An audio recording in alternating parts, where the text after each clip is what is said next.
good afternoon, good morning, and good evening, everyone, depending on which part of the world you are in.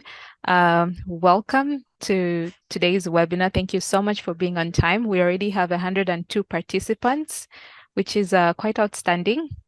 So welcome to today's webinar on nutrition-sensitive food value chains in Africa region, focusing on investing in MSMEs for delivering healthy diets. My name is Mulenga Kabwe.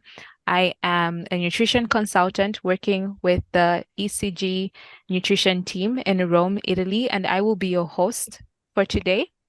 I assure you, we're going to have a very interesting and insightful session.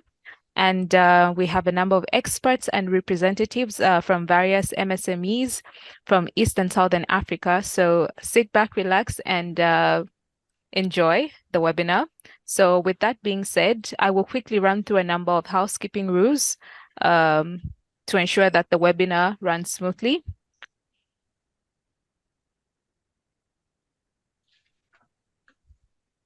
Okay, so do note that the webinar is being recorded and it is going to be shared with the registrants after. You are encouraged to keep your cameras on, that's if you can, and please keep yourself muted so that there are no distractions during the webinar.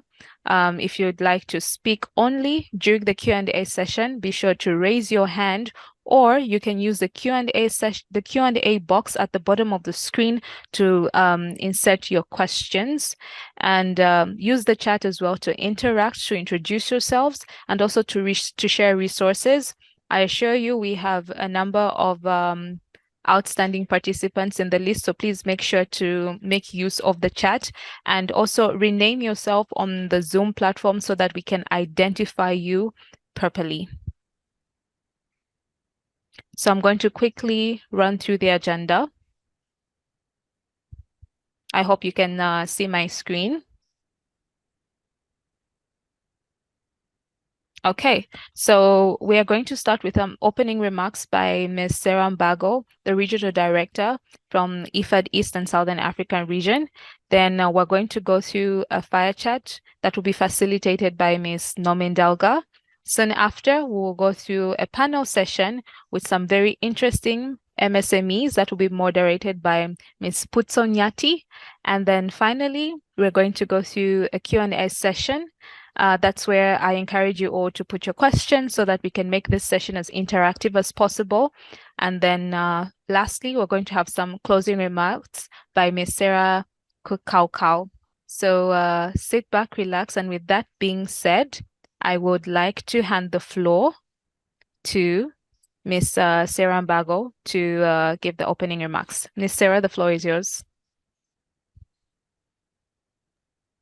Thank you very much, Mulenga. It is really exciting and my pleasure to be here. I see there's an Africa-wide representation, so that's very exciting for IFAD, and it's not limited to East and Southern Africa, even as far as Egypt and Mauritania. So it's really exciting to get the breadth and the depth of Africa here. So good morning, good afternoon, and good evening for those of you who might not be based on the continent, actually. Nutrition is a very important part of IFAD's ambition in terms of transforming food systems. So distinguished guest participants and IFAD colleagues, it's a great pleasure to welcome you to this important webinar, Nutrition-Sensitive Food Value Chains in the Africa region, investing in micro, small, and medium enterprises for delivering healthy diets. As we convene today, we're reminded of the urgent need to accelerate sustainable and inclusive growth in our region. A cornerstone of achieving this vision lies in fostering thriving agri-food systems that prioritize MSMEs, if I can call them that. These enterprises have the potential to produce sustainable, environmentally friendly, safe and nutritious food products, empowering us to tackle pressing challenges such as poverty, food insecurity, and climate change. The latest state of the food security and nutrition in the world SOFI report for 2024 paints a sobering picture. Africa remains the region with the highest percentage of the population facing hunger, with approximately 20.4% affected. In 2023, an estimated 298 million Africans experienced hunger. That's simply too high. And by 2030, it is projected that 53% of the global population facing hunger will be concentrated in Africa. That's over half of the African and global population. So we are hosting the largest number of hungry people. Ladies and gentlemen, improving nutrition is deeply embedded in IFAD's strategic framework 2016 to 2025, contributing to all three strategic objectives: increasing the productive capacities of poor rural people, enabling effective engagement with markets, and strengthening resilience among rural populations. Nutrition is central to building the physical and intellectual capacities required for productivity, market engagement, and resilience. Guided by a Nutrition Action Plan 2019 to 2025, IFAD is committed to accelerating the mainstreaming of nutrition into its investments. As a people-centered organization, IFAD targets the most vulnerable groups in rural areas, including women, children, youth, indigenous peoples, and those living with disabilities. Ensuring that no one is left behind is fundamental to achieving transformative nutrition outcomes. Distinguished guests, increasing investments in nutrition-sensitive rural food system transformation is essential for eradicating malnutrition on the continent. These investments, whether from international financial institutions, public resources, private sector, or farmers themselves, must explicitly integrate nutrition as a core consideration. Agriculture is a private sector-driven endeavor, offers numerous opportunities along the value chain to enhance nutrition outcomes. So it's not only from a production perspective. From improving inputs like high yield and nutrient-rich crops to better post-harvest practices and innovative food distribution systems, there's a significant potential for engagement with private sector actors. These efforts also extend to raising awareness about better nutrition, promoting women's economic empowerment, and fostering healthy diets and consumption. The transformation of rural agri-food systems to provide safe, diversified, and nutritious food accessible to all requires a strong engagement of all stakeholders. Governments, while central to creating an enabling environment, cannot achieve this alone. Collaboration with non-state actors, including the private sector, farmers' organizations, academia, and research institutions, is critical. Only through multi-stakeholder and multi-sector approaches can we reduce poverty, ensure food security, and promote resilience and inclusive agri-food systems across nations on this continent. Ladies and gentlemen, the discussion today will focus on promoting innovation and sharing knowledge on sustainable and competitive practices for medium, small, and micro enterprises. The panelists who are involved in this webinar will seek to address the pressing issue of food loss and waste while exploring actionable strategies to encourage sustainable consumption patterns. Furthermore, they will aim to identify policy and investment opportunities to catalyze growth in this sector. In conclusion, I would like to express my gratitude to our esteemed panelists. I'm confident that today's discussions will provide valuable insights. I encourage each of you to actively engage in the conversation, contributing to the transformative changes needed in nutrition-sensitive food value chains across Africa. And I'd like to end by thanking all those who are involved in the organization of this webinar, and I look forward to a very rich exchange. Thank you very much, and I pass the floor back to you, Mlenga. Thank you so much, Ms. Sarah Mbago. For those that were not here yet, that was the IFAD Regional Director for Eastern Southern Africa. And thank you so much for highlighting the need and the latest stats on food insecurity in Africa. Indeed, this is a very pertinent discussion that we're going to be having, and I'm looking forward to it, and I hope everyone else is as much. So as at now, we are going to move into the fire chat, and this fire chat is going to be featuring some key speakers, which include Ms. Betty Kibara, Food Director, the Rockefeller Foundation for the Africa Region Office, Dr. Panjani Mkambula, Deputy Director, Program Service, Global Alliance for Improved Nutrition, that's GAIN, and Dr. Kennedy Bove, Senior Director, the Ajimoto Foundation. This session is going to be moderated by Nomin, my colleague Nomin. So I'll pass the floor to Nomin, who is the Senior Technical Specialist, Social Inclusion and Nutrition at IFAD. Nomin, the floor is yours. Thank you, Mulenga, and thank you, Sarah, for a very great starting the webinar. Welcome all, and it's my great pleasure. My name is Namin. I reside in Nairobi, in Kenya, at IFAD Regional Office for Eastern Southern Africa. Today's session, we will have a very short, crisp fire chat with the distinguished speakers. We have 3 speakers with us, and we will be talking about why. Why do we need to invest in value chain, and how this value chain need to be inclusive, sustainable, but also important is how they can also help us to deliver healthy diet and improve nutritional outcome. So we have Betty Kibara. Ms. Betty Kibara is Director, Africa Regional Office of the Rockefeller Foundation. Betty, welcome.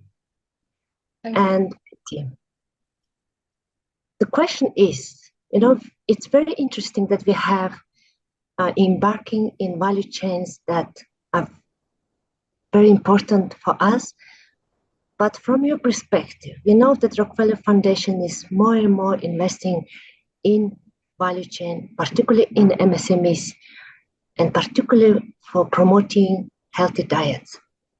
So the question is, why you think, or why Rockefeller, from Rockefeller Foundation, you think we should invest in value chain? And what are the entry points that to make sure these value chains are sustainable, introduce eco-friendly, safe, diverse, and nutritious food products, not only just supporting healthy diets, improvement in nutrition, but also promoting very feasible local and traditional foods.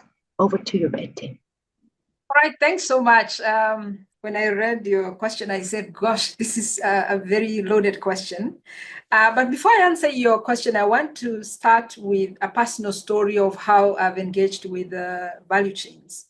I grew up in the village in Eastern Kenya in the era when there were extension agents. And I remember one time when an extension agent came to my home and came with a packet of very sophisticated seeds. And he told my mother, plant these, they are going to make you wealthy. So we planted the seeds, we watered the seeds very diligently. And we had a very beautiful harvest for watermelons, as I came to know that's what they were called. And then we reached out to the extension agent, and guess what? He said there was no market. So we didn't know what to do with the melons. Do we boil them? Do we eat? Do we cook them? What do we do with them? And so they became our lunch, breakfast, and dinner, and a delicacy for our cows. And up to today, I don't like eating watermelon. But the point here I want to emphasize is the importance of investing in value chain. And you have, without investing in the whole value chain, then you risk collapsing the system. And value chain, of course, they are very, very important. And when we're looking at value chain, of course, you're looking at investments, whether it's in production or it's in processing or distribution and consumption. And for me to be able to answer your question, I want to just maybe bundle this in 4 points, 4 succinct points. One is around what role the regenerative agriculture production system plays. I'll also maybe just talk a little bit about the food loss and food waste, just highlight some of the learnings from the work that we have done on Yield Waste Initiative. And then I'll also share a little bit about the hidden middle or the private sector, which actually a component that we are going to be discussing today. And then the role of school feeding programs, especially institutional procurement, what I call the market in the village. And so let me just start by saying, when you think about the value chain, of course, you are starting with production, but we all know that over the last 40 years, we have produced agriculture in ways which are not regenerative, and because of that, we're losing about a third of our arable land is actually going to be degraded. And if we don't do anything, we do nothing going forward, we're going to be losing about $4.6 trillion in the next couple of years. So as we work on the production systems, we need to really ensure that we are promoting regenerative agriculture. It doesn't matter, you call it regenerative or agroecology, but we know that what does it take? The cost of transition is huge. We've just done some analysis that shows for us to transition to regen ag, you need about 440 billion globally. And the Rockefeller Foundation is right now working with its partners. We have about 35 partners who we are trying to coordinate our efforts and our investment together. And just yesterday, I was reading a publication from Mass Agro in Mexico that shows that regenerative agriculture actually pays yield increase of about 1,200 kilograms per hectare compared to the other practices. But we know that it takes time. But what are we seeing? We are seeing there's a momentum on regen ag, regenerative ag or agroecology, whatever you call it. Tanzania and Kenya, they have launched their agroecology strategies. We see countries like Ethiopia, more than 3 million hectares are now on agroecology.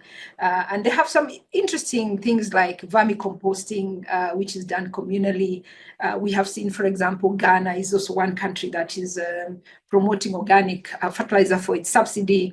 The most recent fertilizer conference, the Africa Fertilizer and Soil Health Summit, we also saw them, setting new targets for promoting regenerative agriculture. And we have also seen a lot of innovations, including some of the work that we have, the Rockefeller Foundation has supported on bioinputs in partnership with the CPE on frost fertilizer and all. Now, my second point is around food loss and food waste. As we produce this food, and we're assuming we're going to be producing it sustainably, we must also focus on reducing loss. We know 40% of the food that is lost between farm to fork, and we did a lot of investment. I'll not go into too much details in the past in about 4 value chain: the maize, the mango, tomato, and cassava. And we were promoting use of technologies, alternative financing, private sector, and all that. But I think one of our key takeaways from that work, of course, the affordable technologies like fruit fly traps are very, very important. And they were very instrumental in terms of reducing losses in the mango value chain, and hermetic bags for cereals. But I think one of the key findings for us was the market was the biggest. If you have a very good SME system, then you're able to reduce post-harvest losses. And that's why my third point is talking about the hidden middle. This year, during the Africa Food System Forum, AGRA launched a report on the hidden middle. And we know that SMEs are critical. They actually they manage about 85% of volumes in Africa. And we know, but in most cases, they are not very well funded. The micro finance institutions, they see them as too large for them. And then the banks, the traditional banks, they see them as too small. So one of the initiatives that the Rockefeller Foundation has done is the Good Food Innovation Fund, is a $5 million fund where we give between $50,000 US dollars and $200,000, and these are returnable grants. And we have some interesting companies that have benefited from us, including Tuesday, Shalem Investment, Smart Logistics, and we also have one company here today, Farm Fresh from Rwanda. And I think one of the questions I saw on when I was reading the concept note is the issue of bankability of SMEs. And some of these SMEs, I can assure you, they are bankable, like Rhino, Keep It Cool, which is a solar-powered company that does refrigeration for fish. We have funded them, and just, I think last month, they won $166 million from Prince William Earthshot Prize Award. And then to my last point, so there is a role for SMEs, but we really need to help them and to improve their infrastructure and the systems and financing. My last point that I'm going to talk about is when you think about the value chain. We've talked about production, post-service reduction. We have talked about the private sector. there is a consumer, and in most cases, when you think about a consumer, a child in the village who is in school doesn't sometimes show us as a consumer. But the reality is, globally, we can also have a very, very strong market for, as part of that value chain. 418 million learners right now globally on school feeding, and it's a big market, $48 billion market. And a country like Kenya, 2.6 million learners. But where is the food coming from? A lot of this food is actually not even they're not using food which is grown here locally. A lot of rice, for example, rice is actually imported. And so one of the things we are trying to do as the Rockefeller Foundation is how do you support governments to consider switching to localized procurement? Just to give you an example, think about this. A child feeds on 150 grams of grain, whether it's sorghum or millet or maize, and 40 grams of beans. For 200 days, 10 million children in Kenya. Just try, I'll not try and do the math for you, but just try to think about that is a very, very huge market. And sometimes I wonder what we are waiting for. But what we have done at the Rockefeller Foundation, we are working with the government of Kenya, with the Cereal Growers Association, I know they're on this call, and trying to come up with an aggregator model where some of these value chains can actually benefit by supplying food to the schools. We have also seen if we transition to more nutritious foods, for example, sorghum and beans instead of rice and beans, we're seeing children really love it, and the price difference is like 20%. So overall, the foundation has really made a big investment in school feeding programs, and even though we are not supplying, we don't give money for food, but we try to change the system, and I'm finishing.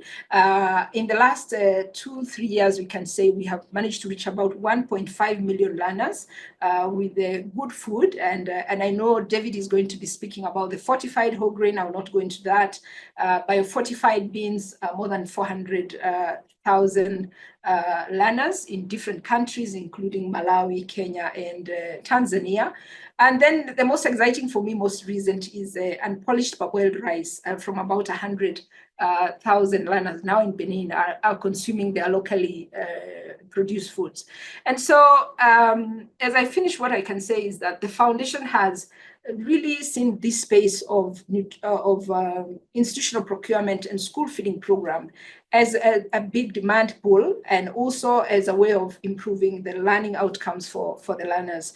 And going forward, we are going to be announcing a bigger initiative where we are going to be talking about what we are calling the School Meals Impact Accelerator in partnership with other funders to build capacities for government. So in conclusion, what I can say is that value chains are important in implementing, whether it's agroecological principles, food loss, supporting SMEs, and really driving demand for schools. And yeah, let me finish by saying that there is a ready market right there in the village, and that is a school. Thank you. Thank you. Thank you, Betty, for highlighting the importance of school. Indeed, school children are the best consumers, right? So they are there, they can consume, but they can also influence and can be even the agents of change. The next one we would like to have chat is Mr. Penjani. Penjani is the Deputy Director of Program Service of Global Alliance for Improved Nutrition, GAIN. Penjani, the question is to you is, we heard the value chains are important. We heard the importance of sustainable practices. We heard also about investing in SMEs and also schools as a sustainable market channel. But what are technology innovations can be even further be offered to ensure that different, especially the micronutrient deficiency can be reduced or even eliminated in Africa? And how we can work with MSMEs to deliver nutritious and affordable diets. Mr. Penjani, the floor is yours. Thanks, Nomin, for the introduction and also for the invitation to participate coming back to your question, that's quite a broad question. And I think I find it helpful when we talk about micronutrient deficiencies to just start by the basics, right?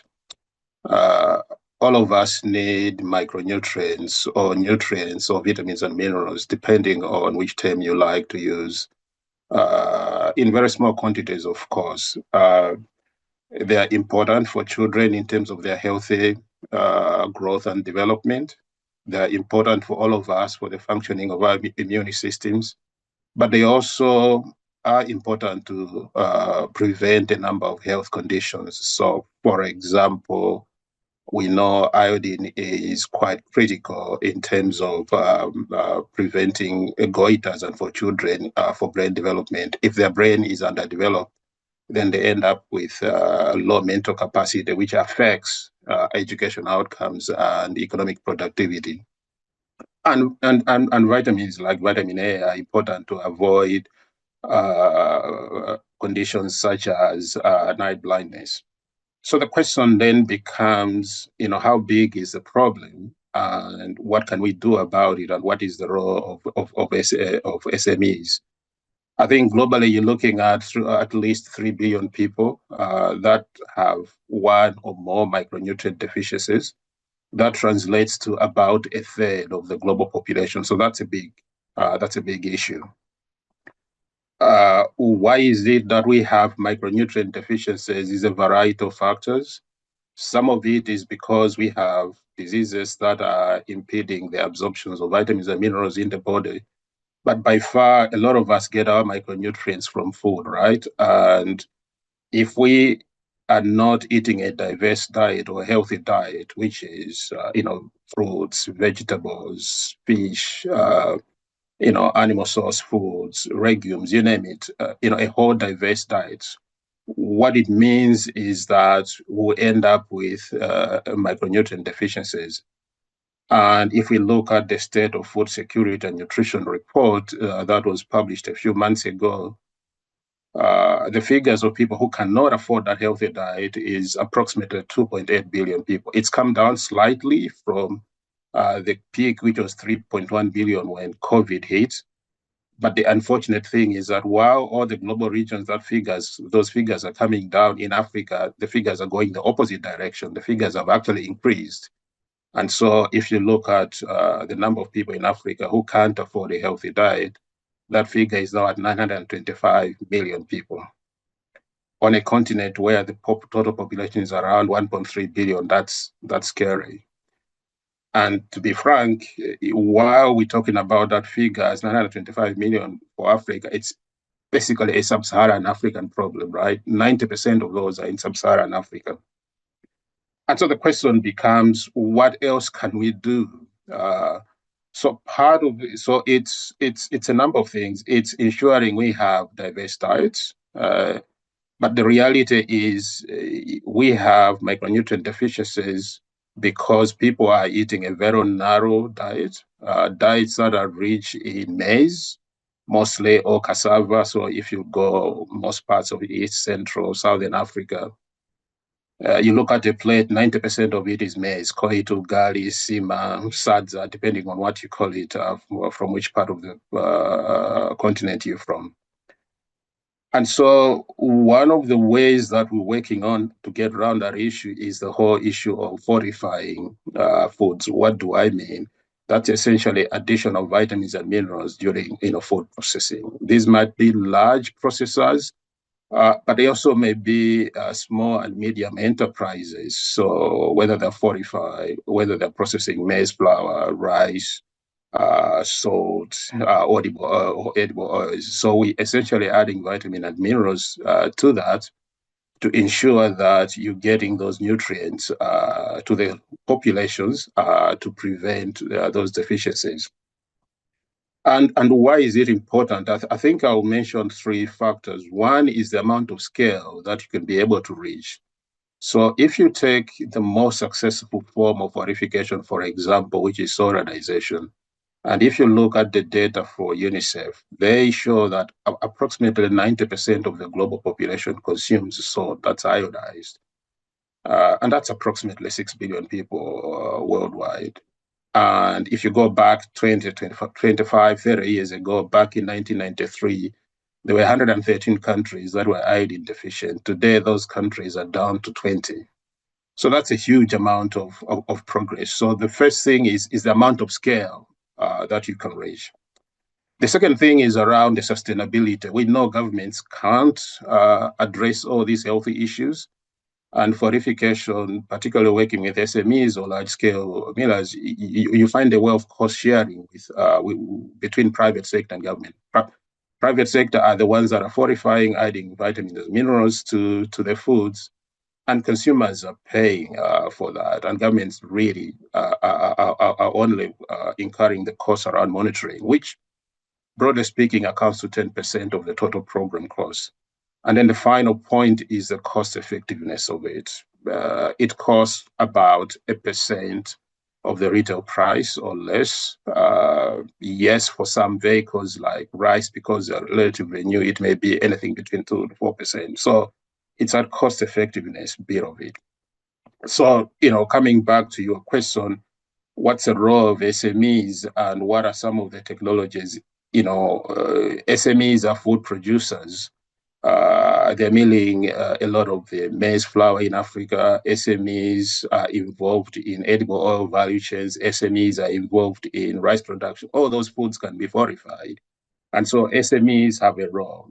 There is a limitation in terms of some of the micro SMEs who may not have the capacity to do this, but some of them can. And in terms of technologies, there are dosifiers or equipment that are being done that can be used at small, medium enterprise level, but it's also all the support that can be provided to them to improve the nutritional quality of the food. So, yeah, in summary, that's what I would say at this point. Thank you, Mr. Pinjanis. So we will come back to you. The last but not the least, Dr. Kennedy, who is a senior director at the Cocoa Plus Foundation, who is also linked with and supported and collaborating with the Ajinomoto Foundation. Dr. Kennedy, the question to you is, how do you create public and private sector collaboration, partnership for ensuring that value chains not only sustainable, but also nutrition sensitive and inclusive to deliver healthy diet? Dr. Kennedy, the floor is yours. Right. Thank you very much for the introduction and the opportunity to share with you what we are doing in Ghana and how the example of our work can support global actions, especially in the global south, to address the challenge of healthy diets and therefore nutrition. I will start off with what Betty talked about, with the availability of opportunity for private sector participation. And as she spoke, just one question came to mind, which is how does one surmount the hurdle of the government involvement, for example, to allow the private sector to effectively participate in a market like this? How do you balance the interest of government with the interest of the private sector to address the problem that both of them are interested in, although they are attacking from different angles? So I'll start off by giving a brief about our project in Ghana, and then how we can use some five things to consider in seeing how public-private partnerships can be forged in the first place, and how that can be used as a basis for delivering nutrition-sensitive value chains to deliver healthy diets. So our project is called the Ghana Nutrition Improvement Project. About the project, that the Ghana Nutrition Improvement Project was launched by the Ajinomoto Foundation in 2009 in collaboration with the University of Ghana and the International Nutrition Foundation. And the objective was to develop a protein micronutrient powder to address the problem of stunting in this country.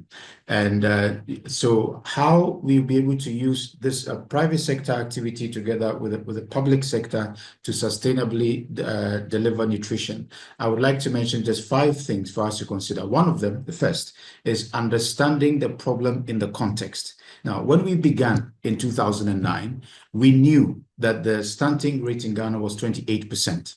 Anemia level amongst, that is amongst the target group of 6 to 24 months, 28% stunting, 78% anemia level, and then the minimum acceptable diet, which is the access of infants and young children to the right amount of nutrients at the right intervals, was just around 30%. So that meant 70% of children were not receiving the proper nutrition for growth. And if they do not receive the nutrients at that level, we cause irreversible development challenges. For example, stunting, which also translates into poor cognitive development, that will have a challenge, with later productivity in life. So this understanding is critical as the foundation for establishing a partnership between the private sector and the public sector, because both of you are seeing the same problems and you see how you can synergistically address that challenge. The second step is providing a science-based response to the understanding of the context. So as I mentioned in the beginning, we commissioned a research to develop a point of use supplement based on WHO recommendations and the local food culture to address the problems that we identified in the context. Because once you have a science-based evidence on the problem and also the solution for the problem, then it becomes easier to invite participation for the scale-up of the solution that is proposed. Then the third part is the collaboration for holistic impact. So having identified the challenge of the context, having a science-based solution for the context, now we use the evidence as a bridge, the scientific evidence as a bridge to link the public sector and the private sector. Here is a challenge of stunting. Here is a solution, a product that we have scientifically tried to be efficacious. It can address the problem of stunting. So this clearly, attracts the interest of government. They can see that by utilizing a product like this, we'll be able to bring down the stunting rate and therefore improve overall infant and young child nutrition in the country, with clear benefits for the nation for the future. And so we had other partners, like the Ghana Health Service being involved under the Ministry of Health. We have JICA, World Food Program, GAIN, USAID, many other partners coming on board because the science was solid, to support the claim we are making that the problem can be solved. And then the fourth part is localizing for uptake.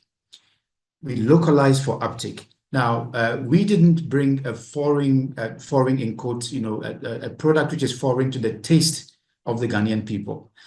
We utilize the raw materials that are available in our context, and we respect the local food culture by making a point of use supplement so that regardless of the traditional meal which is going to be given to the child, this product of 15 grams can be mixed into the food and delivered to them. So by respecting the local food culture, we are also protecting the local value chains, because then we can see a direct link between the primary production side and then utilization of the primary products in processing to address the local problem. Then the fifth point to note is the use of market-based distribution for sustainability. So presently, we are covering about 60% of the districts across the country to deliver the product in partnership with the Ghana Health Service. And this, brings us back to the collaboration that I talked about, that the Ghana Health Service is able to use their education platforms to create awareness about optimal infant feeding practices and how the products we have made can support. And we at the private side would also, be involved in using private mechanisms, market penetration to deliver the products to ensure use and therefore to safeguard nutrition in the country. So those are the five items. One, understanding the problem in the context, from both sides, the public and the private side. Two, providing a science-based response to the problem. Then collaborating for holistic impact, recognizing the individual strengths of the public sector and the private, and leveraging on those to solve the problem. Then localizing for uptake, from the grassroots, and then using a market-based distribution for sustainability. So this is what we have done, and this is clearly working for us, beginning with 1 district and now covering up to 60% of the districts in this country, with invitations for participation in the global discussion on nutrition for infants and young children. So I hope this answers your question. If you have any remarks, I'll be happy to take them. Thank you, and over. Thank you, Mr. Kennedy. So before closing this session and moving towards the second session, I would like to call Betty.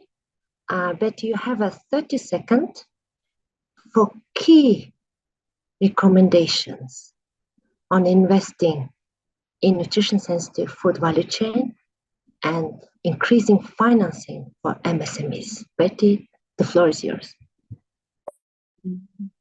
Wow, key recommendations for investing in the value chain. I think my view is that I will go back to what I talked about financing, because if you think about the work that the foundation has done, we only have a very small fund of $5 million that has funded about 30 SMEs, but there are very many SMEs across the world. So I would highly recommend all of us who are on this call and have an opportunity to fund. All we need to do is look is the bankable SMEs, and they're there. Because a lot of time we speak a lot about a lot of funding, but when I speak to SMEs, they keep on asking us, where is this money? So I would highly recommend that we consider funding, and especially not the bigger amount. You're talking about amounts which are less than 500,000. And as soon as the companies take off, then they can repay the loan. We have seen them starting to repay our loans at the foundation, and then be able to tap into the bigger picture.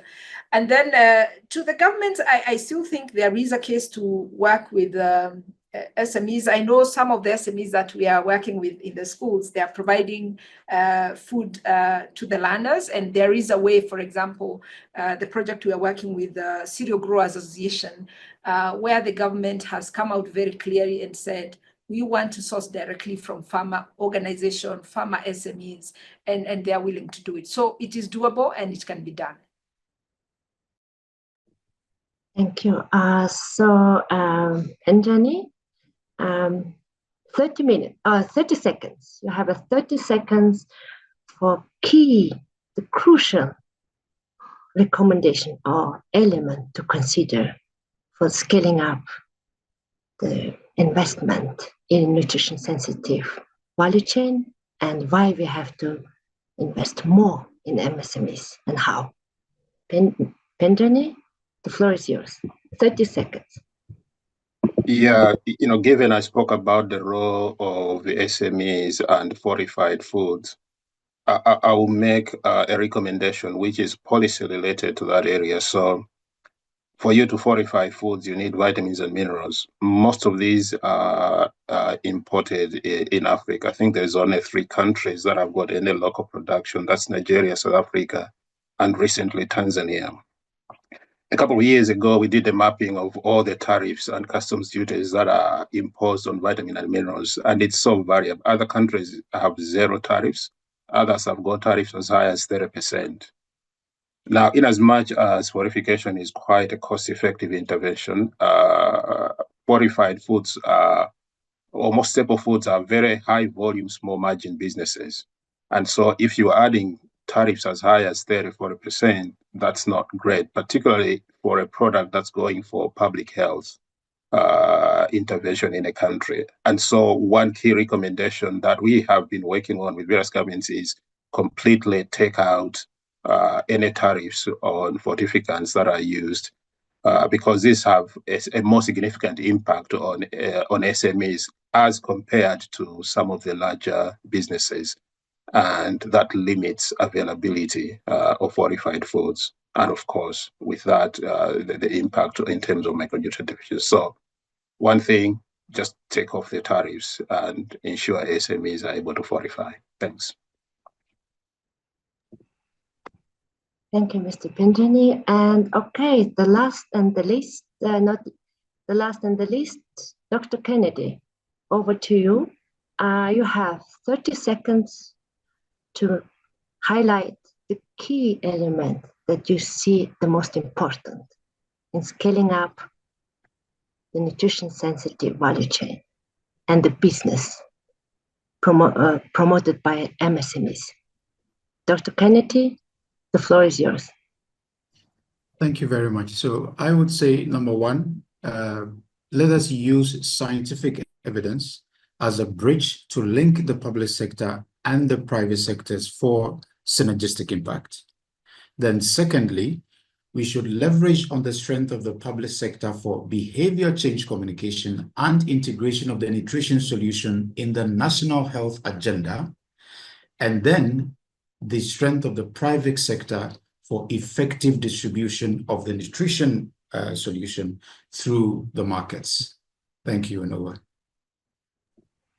Okay, so with this, I will hand over to the organizers. Mulenga, over to you. And I would like to thank you for the speakers for a very enriching dialogue. Thank you. Mulenga, over. Over to you. Thank you. Thank you so much, Norman, and thank you so much to the speakers for giving us such an insightful discussion. I would like to thank Betty for giving us a sneak peek into the upcoming work with the Rockefeller Foundation regarding the school feeding programs. Dr. Pinjani for highlighting the evolution of food fortification from as far back as 1993 regarding iron supplementation. And then also Dr. Kennedy for highlighting the interventions currently being taken in Ghana with the use of scientific evidence, which I believe is the future of food security and nutrition. With that being said, we are going to move into the next part of our webinar, which is a panel discussion. And this panel discussion is going to feature Ms. Marie Claire, the Acting Managing Director from Farm Fresh Limited, based in Rwanda. We're also going to have Dr. Geoffrey Sepuya, CEO in Foods, based in Uganda. Ms. Rachel Gikonyo, Founder and Managing Director of Eden Harvest Limited, based in Kenya, and Dr. David Kamau, CEO of the Fortified Grain Alliance, working with MSMEs within the African region, including Burundi, Rwanda, and Kenya. And this session is going to be facilitated by my colleague, Ms. Nyati Putso, Senior Value Chain Specialist, IFAD. Nyati Putso, the floor is yours. Yes, thank you so much, Ms. Mulenga. Good afternoon, good morning, everyone. Thank you for joining the webinar. I have just two critical questions that I'll direct to our MSMEs, who seem to be, the talk of the day today. Through our fire chat, we heard how important MSMEs are in the value chain and in the promotion of nutritious food. So the first question that I'm going to ask is to understand, how did your businesses create demand for nutritious local products for increased consumption? And what were the challenges that you faced in addressing the nutritious foods? So it's a set of like two questions, but in one, just to understand how your businesses created demand. You all have the same questions because you are all in different value chains. Marie-Claire, you're doing beans. Maybe you can come first and share with us how you penetrated that space and the challenges that you faced. And then you'll be followed by Geoffrey, who will talk about an innovative way of improving our diets through edible insects. Over to you.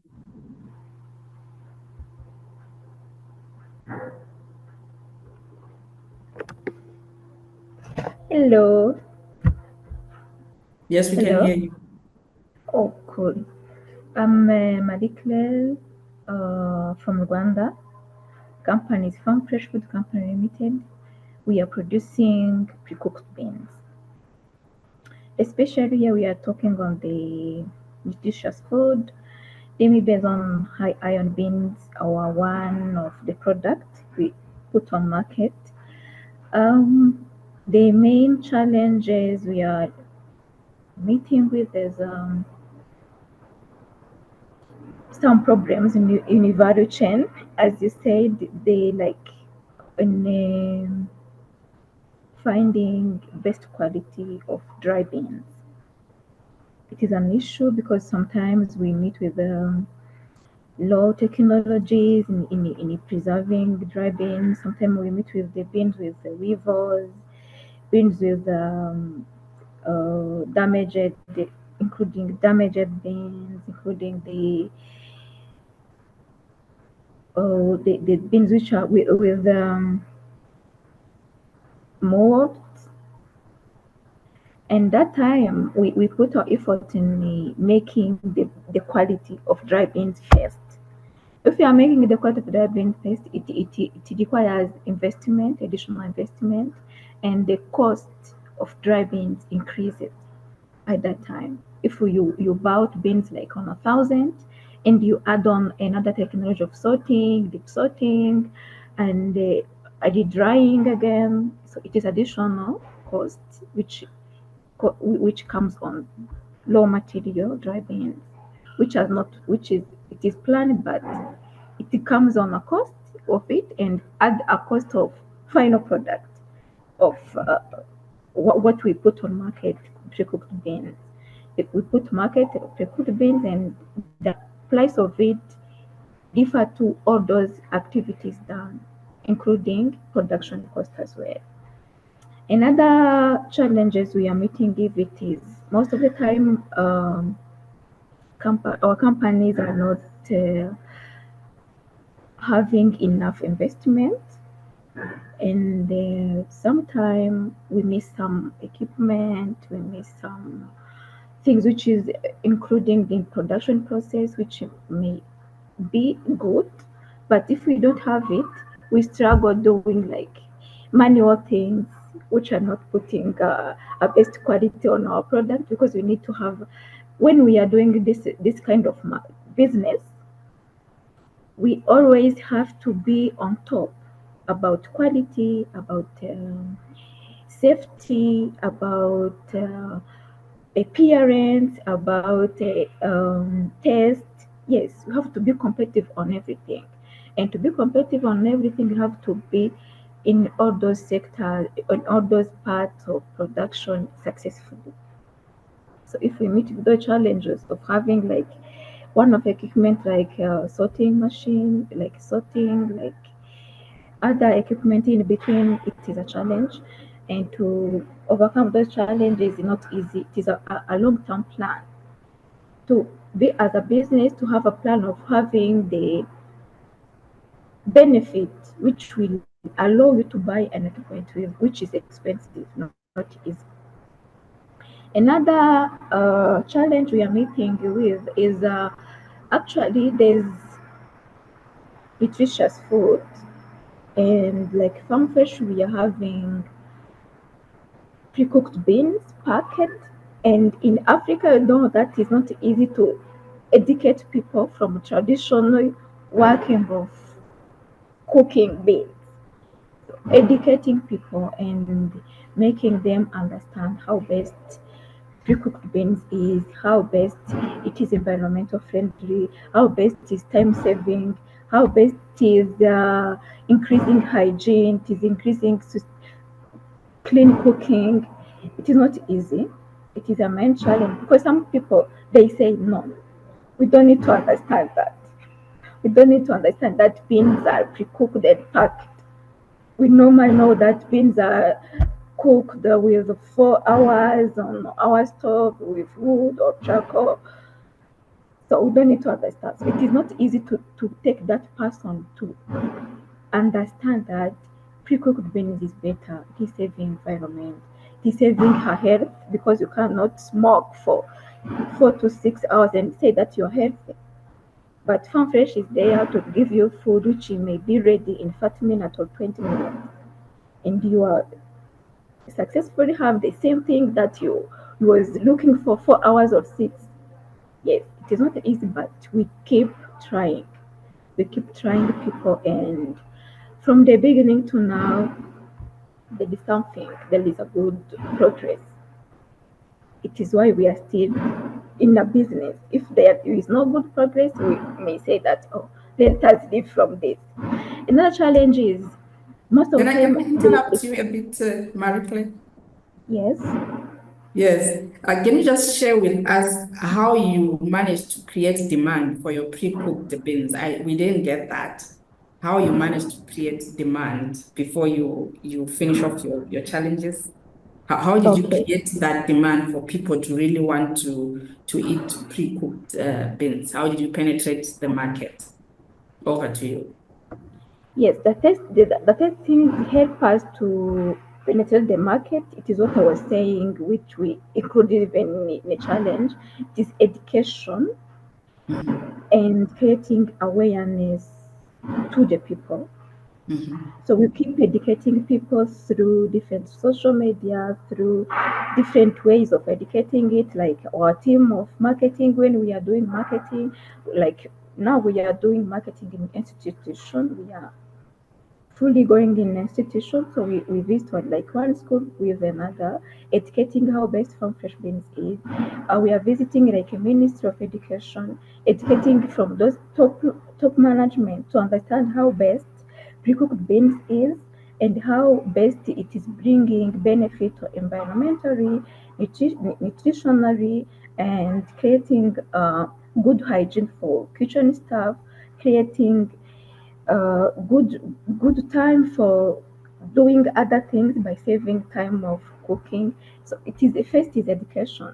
Another thing is product innovation. Like before, we was using a branded, a fully blended package of 700 gram, but we have innovated from it from 700 gram to 2 kilogram pack size, still increasing to 5.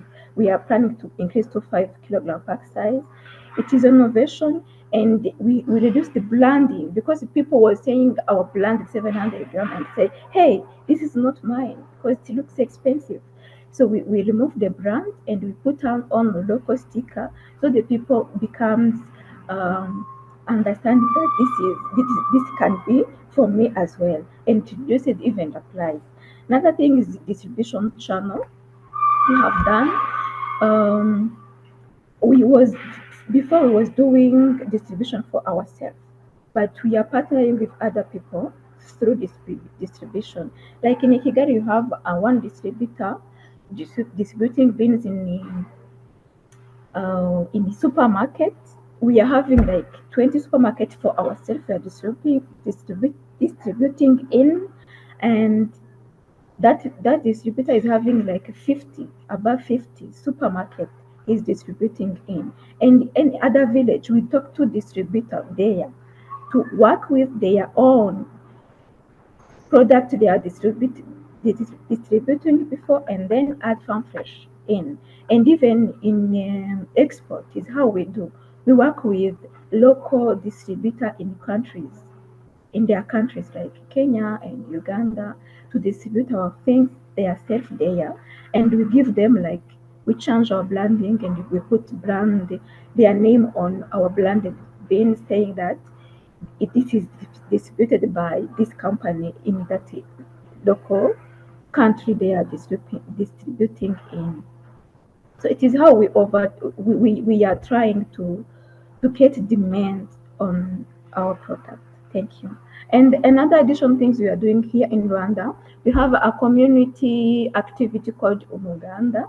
We are trying to, we have started interlinking, like on sector level, there is the people meet at the same place and they do some things of hygiene activities. So we are joining them. Then after doing those activities of hygiene or things like that, we put a stove there and we show them how we cook farm fresh beans, how fast it is, how environmental it is, and then people becomes more, the client increase from there. Thank you. Thank you so much, Marie-Claire. I want to say I personally like to buy pre-cooked beans, and I really love them. You're welcome. Okay, we move to our second panelist, Godfrey Sepunywa. Quite an interesting value addition using edible insects. Can you please tell us how you managed to create demand for this kind of value addition using crickets? Over to you, Godfrey. And the challenges that you have faced as well in investing in these nutritious products. Well, thank you, moderator, and thank you, everyone. Geoffrey is my name. Foods Limited is our company. If you read that word, it comes from two words. One is insects, and another one is food. And it was really intentional because, here in Uganda, we eat a lot of grasshoppers and white ants. And but if you realize all these insects are actually seasonal. So you can only get them during the season, and out of the season, then you do not have them. And so given that it was already an insect consuming community, that already gave us a kind of leap forward. But then the problem there was the cricket, because it was not so much known to be edible, especially by adults. It was not only known to be edible by children. And to cure waiting on the bed, waiting on the bed. So if you would wet the bed, then they would give you a cricket. And I never ate one. Many of my colleagues say that it works. I'll try it with my own children and see whether it works. But you can imagine where we actually came from. Also, by name, I am a teacher. So you realize that we started off by trying to, make products from the lab. But then we kept on asking ourselves, who's going to take this to the market? That's how we start now trying to take these products to the market. Why I started that the other way is that as scientists, you get so much taken by the science, the nutritious. They have a lot of iron, they have a lot of vitamin B this and that and all these things. But it is one to have all those, it is another to convince a person to actually get interested and buy. Now that is where the issue was actually. So how do we get to the market? We get into a program, it is called Ignite Seed, and then we interface with a design, it is called a human-centered design, where you actually try to move away from the responses in the academic environment and look at the responses in the real world. And that made us transform our packaging, a lot of sensory attributes of our product. We started thinking of reality in pricing, and that is how we were able to actually start making sales. And then we also tried to be as lay as possible. Our local person here does not go to the supermarket. They go to a nearby shop. They're not very much interested in your fancy packaging, because if they want a kilo or two, they want to go to a shop and buy a kilo or two or a half, depending on the amount of money that they have, and take that home. And that's what we did, was to actually rethink our repackaging, start the bulk packaging, go to the informal market, convince these people that this is a product that can be bought and that it can be sold in their normal real environment, and that people can actually come and do it.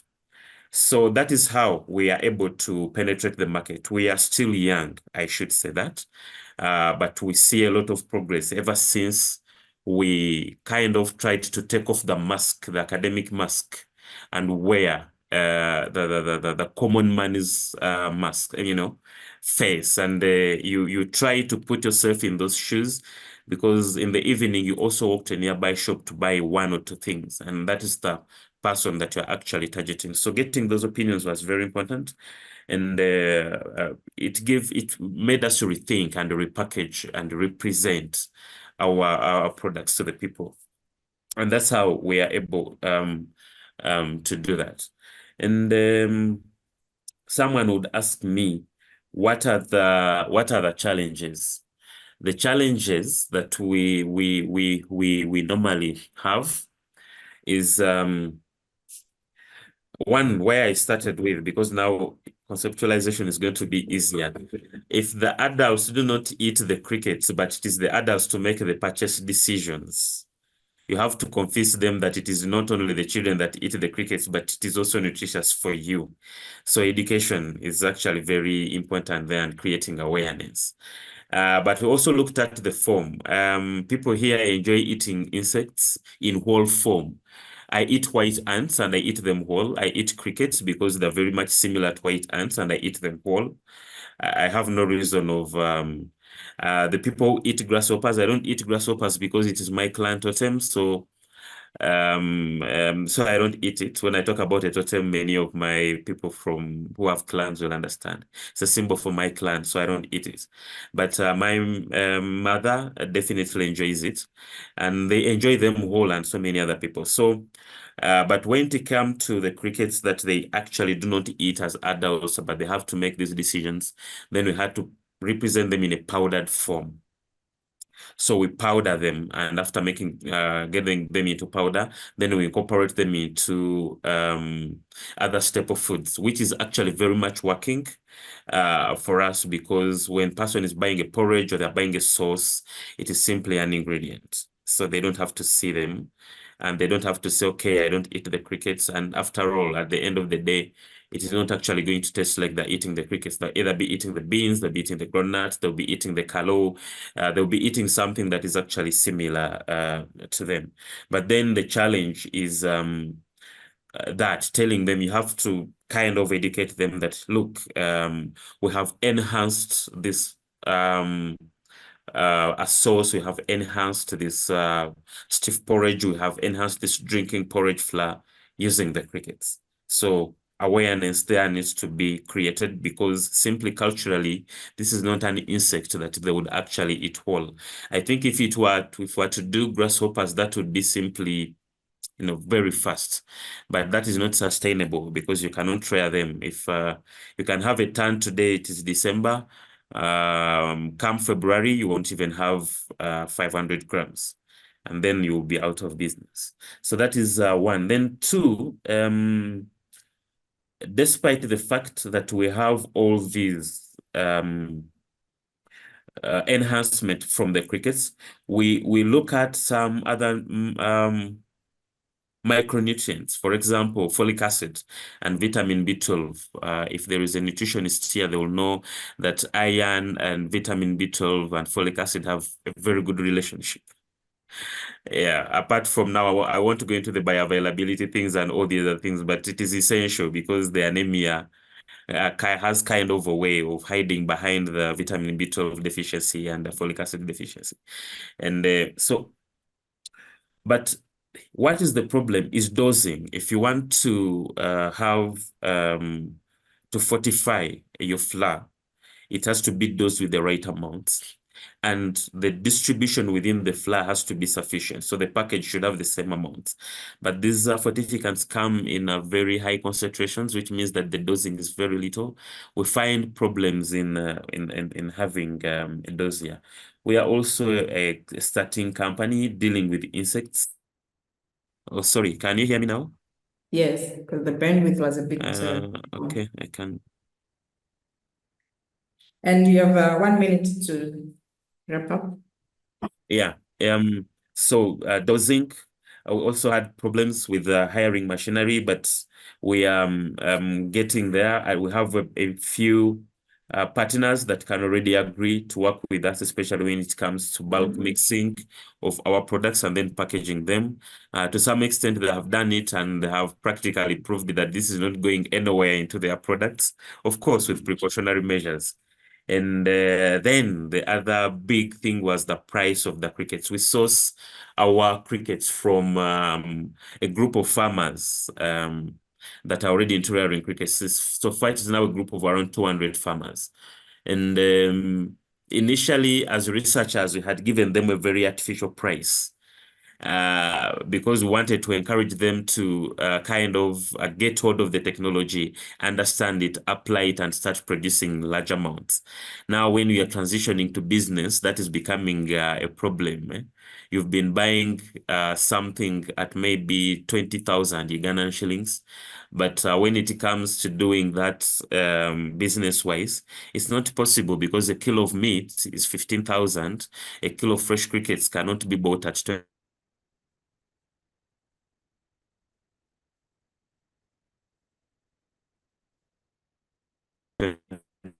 20,000 because when you dry it, then the price multiplies and it goes to.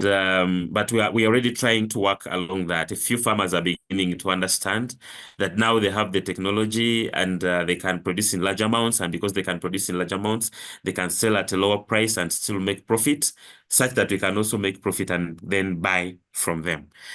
Those are the few challenges, and I think I have also given the challenges and the way we are trying to tackle them.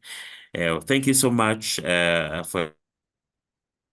Thank you so much, Jeffrey. We'll move to Rachel, who's the managing director of Eden Harvest. And yeah. Thanks, Jeffrey. Thanks. We want to move to Rachel. Rachel, we don't have a lot of time. Please try to be precise in your interventions. Can you tell us how you managed to create demand for the produce that you are selling? We understand you are farming and packing, and then you'll be followed by David as well to also give us just a snapshot of how you created demand and the challenges that you have faced in selling nutritious products. Over to you, Rachel, and then David. Thank you very much, Nyati. My name is Rachel Gikonyo. I am based in Kenya, and I'm managing director of an agricultural-based company called Eden Harvest Limited. We've been farming and packing and distributing fresh produce, specifically the African leafy vegetables. And we do this purely organically, which basically means, especially when I think Betty was speaking about regenerative agriculture, it's one of the things that we've actually been practicing quite a bit for now, and especially in regards to just making sure that we are not using any synthetic chemicals, and of course also producing our own seed, being able to do seed saving and all. As far as the African leafy vegetable is concerned, very interestingly, here in Kenya, the consumption is very high within the western regions, Western and Nyanza. And so for us here, I guess one of the things that's been, because we are based in the central region, has been spending quite a bit of time educating people about the different types of African leafy vegetables that are available. Because from where I am at, predominantly what they know is kales and the spinach. So obviously just trying to adopt a bit more of the amaranth, the spider plant, saga, morenda, mitol, and of course also spending quite a bit of time educating them in terms of how do you prepare this meal. So in terms of how do we reach our market, education has been very critical. So we started just by beginning to build a WhatsApp community of people who are interested in eating organic food, and also interested in being able to do traceability, that they're able to trace back where their meals are actually coming from. So leveraging on that, we just started very gradually by having a WhatsApp group where if you're interested, and of course getting people who can be able to invite others into that particular space, and sort of building a community, because then they become your ambassadors to others. Within the same space, again, even in terms of our own communication out in terms of our products, we speak a lot about the nutritional value of our produce. We also speak a lot, especially for people who are lactating mothers, children, but also people with special needs who want to really ensure that they're clear about where their food is coming from. So again, being in the Kenyan context, there's a very high adoption of using technology, especially smartphone technologies. So obviously in platforms such as Instagram, Facebook, TikTok. We are very active in terms of just posting what it is we are doing, as well as what we have in terms of the product offering.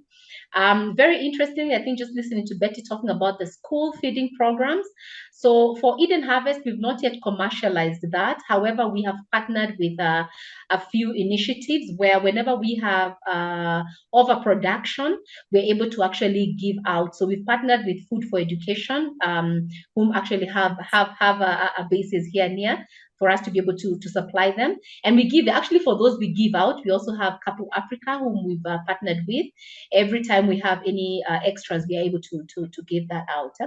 In terms of challenges, I think my colleagues have really covered that a lot, and it cuts across most of the SMEs. Expensive to begin, obviously a lot of work that needs to be done in education. And so I think it kind of cuts across. But before I end, I just wanted to mention, I think when I hear about all the conversations that we are having, I also see a lot of opportunities, and especially around the fact that already 85% of the food we are consuming is being produced by actually SMEs, and the whole value chain is SMEs.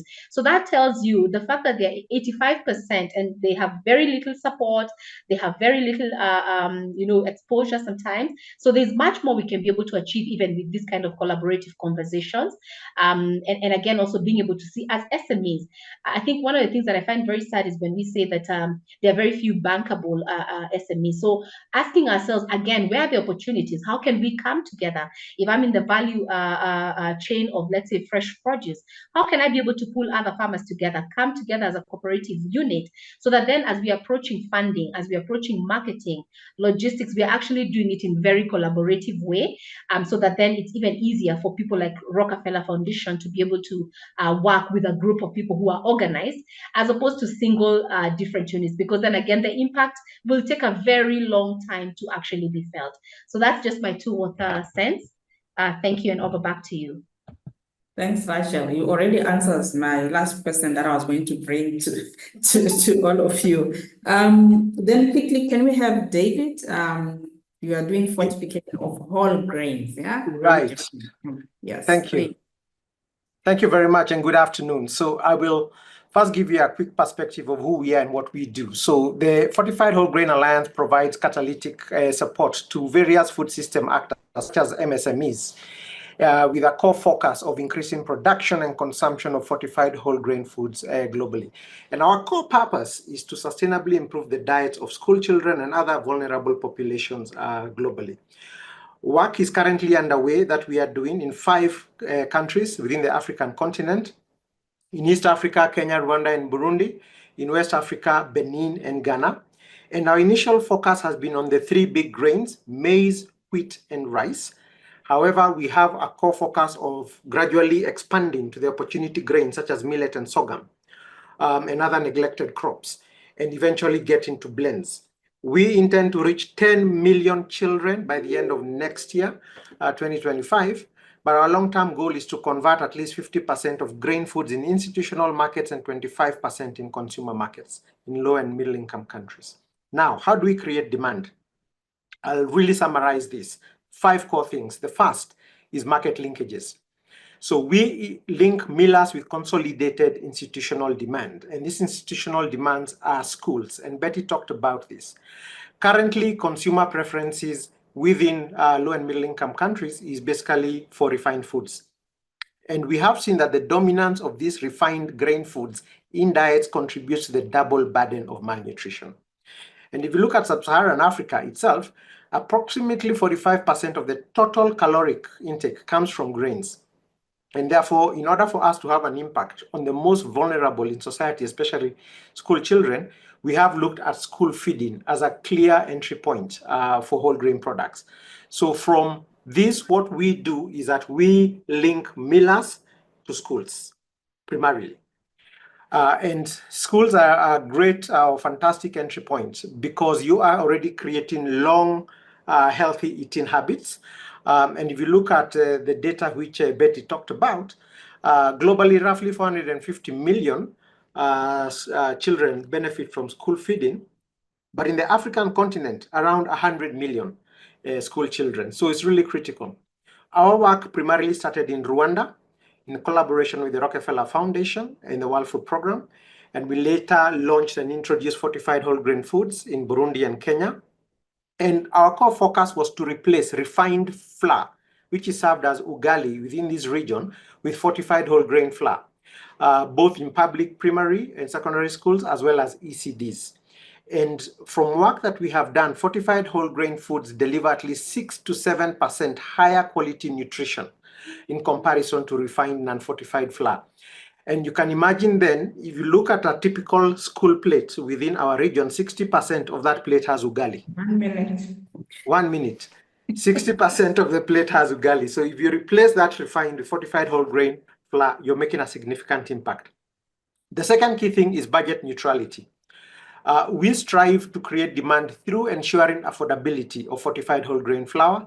We have done work to showcase that if you get to shift from refined and unfortified to fortified whole grain flour, it is at the same cost or even lower, and millers make higher what you call EBITDA margins, so it's more profitable for them.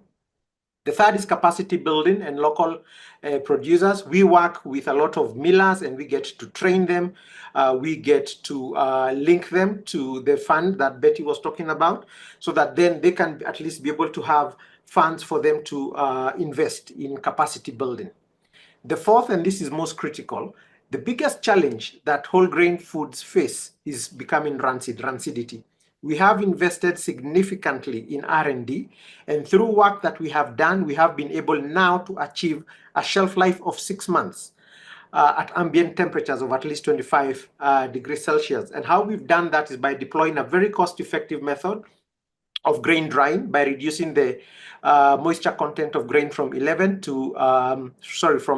11.5%, which reduces oxidative rancidity. Finally, advocacy and awareness campaigns, and we are working on those. In terms of the challenges, I think some of these have been talked about. I will not dwell too much on this, but one of the key things we've seen is market resistance and limited appeal. And there's one of the speakers who talked about SBCC campaigns. It's really critical for us to really be able to invest in behavior change, because you will make a significant impact around that. Thank you very much. Thank you so much, David, for being very quick, and I'm sorry for interrupting. It's because of time. Maybe I can just give you 30 seconds to give us just one critical recommendation that you think we can do to improve investments in the MSMEs. And Rachel as well, you can come in with just one recommendation and then we close the session. So for me, if you allow me, I'll quickly give two. The first is tailored financing mechanisms, because that's important. MSMEs need access to finance for them to be able to invest in the right processing equipment. So there are very creative and innovative financing mechanisms which are available. And if these are available and deployed to MSMEs, you'll have a significant impact. The second one, which is important, you want to miss this, is the regulatory support. You need to have an enabling regulatory environment that will be able to enable these MSMEs to produce healthy and nutritious foods. Thanks a lot. Well said. I think for me as well, I'd already alluded to that. How do we get SMEs to actually come together? So that then if you're in a value chain where you're doing cereals, for example, or vegetables, that you're able to join in together, whether community-based cooperatives, because I think we need to be able to approach the market from a very collaborative place, so that then they sort of strengthen how we approach the market. Equally, even those who are funding will find it much easier to actually work with cooperative groups. So I think a great encouragement to small and medium enterprises. And again, also in such conversations as this, I think somebody had already asked, how many of those SMEs are in these kind of conversations, you know? So again, education, we need to really speak about some of these things because we're here representing them. Thank you, and over to you. Thank you so much. Thank you so much. There's a lot that you wanted to share with us, but we really have to wrap up this session. I'll hand it over to our moderator to summarize the key points. Over to you, Mlenga. Thank you so much for that very insightful lesson. It has been interesting to learn about the different MSMEs in Eastern Southern Africa, as well as some of the things that they're working on, including the insects, the leafy greens, the beans, and and everything else. So quickly, we don't have too much time. I'd like to go straight into the Q&A session. And with that being said, I have one question that I would direct to Mr. Penjani Kambula. I hope you are still with us. And the question is coming from Taylor Quinn, and it reads, East African consumers are demanding ultra-processed foods like instant noodles, biscuits, and energy drinks, including rural areas. What is the reasoning behind this trend, and how can local value chains better connect to the processed food demand? Mr. Penjani, are you still with us? Yes, I'm here. I think the issue about ultra-processed foods, I wouldn't say it's just an East African issue. I think it's a global problem. There is an increase in ultra-processed foods globally. I guess the attraction to it is the palatability of the foods, the taste and the rest of it. And I think all of us, have a duty to promote local value chains, promote SMEs. I think the question is, how do we actually make nutritious foods desirable? How do we make some of the local and underutilized foods that we've been talking about in this event, sexy, so to speak? So there's a reason why people are going for those foods. They're not good for nutrition. They're not good for health. But I think what we need to learn as a community that have got an interest in nutrition and in health is, what is it that the private sector is doing that's good, improving demand for certain types of products, and how do we use some of those tricks to promote demand for what is safe, nutritious, and healthy foods? And I think that really is the trick. And how do we then integrate SMEs into this value? So I'm afraid there isn't a very simple, straightforward answer. Yes, we can use policy measures around taxes and the rest of it in terms of applying to this. But ultimately, until we make nutritious foods desirable, affordable, and making people want to buy them, we're going to be up against it. So it's unfortunate, but I think it's not an East African problem. I think it's a global problem, so to speak. Over. Thank you so much, Mr. Penjani. That was indeed very insightful, and I believe it responds to that question. I think I can take another question. This is directed to Dr. Kennedy Bonfay. And the question is coming from Mr. Shoki, and it reads, okay.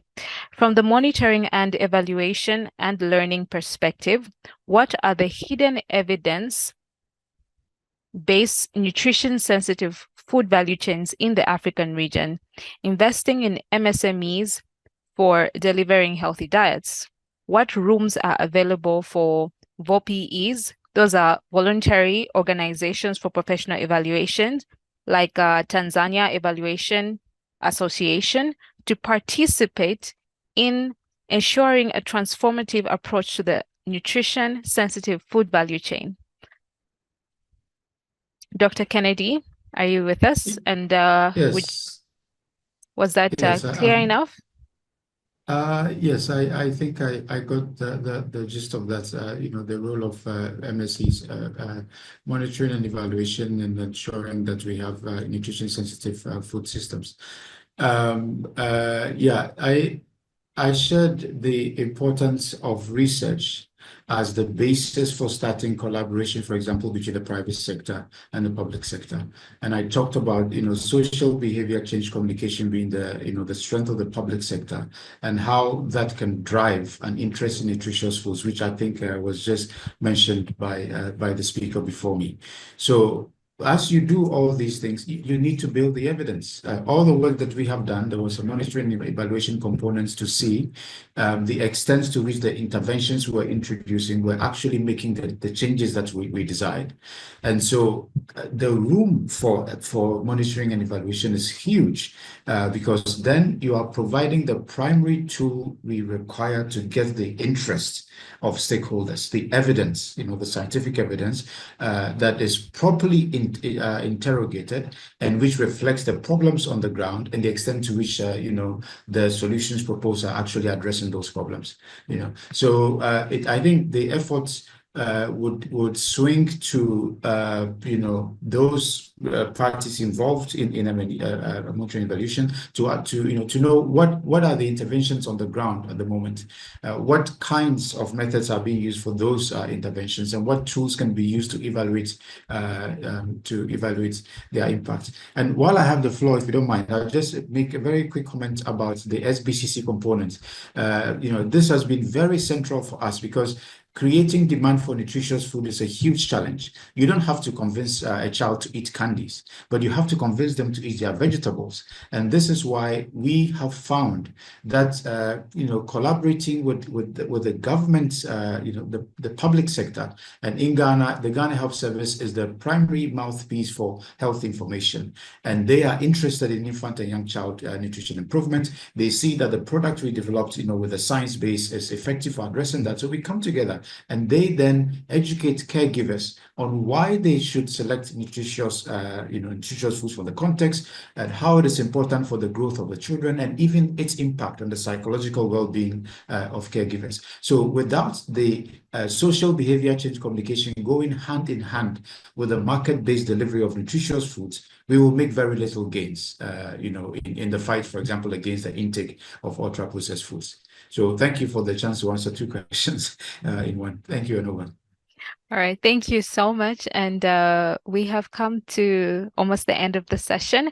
But before we close, I would like to invite Ms. Sarah Kwaku, the East and Southern African Region Lead Portfolio Advisor at IFAD, to give us some closing remarks. So thank you very much, Molenga, and thank you to all our speakers, the panelists, and all the participants for their valuable contributions.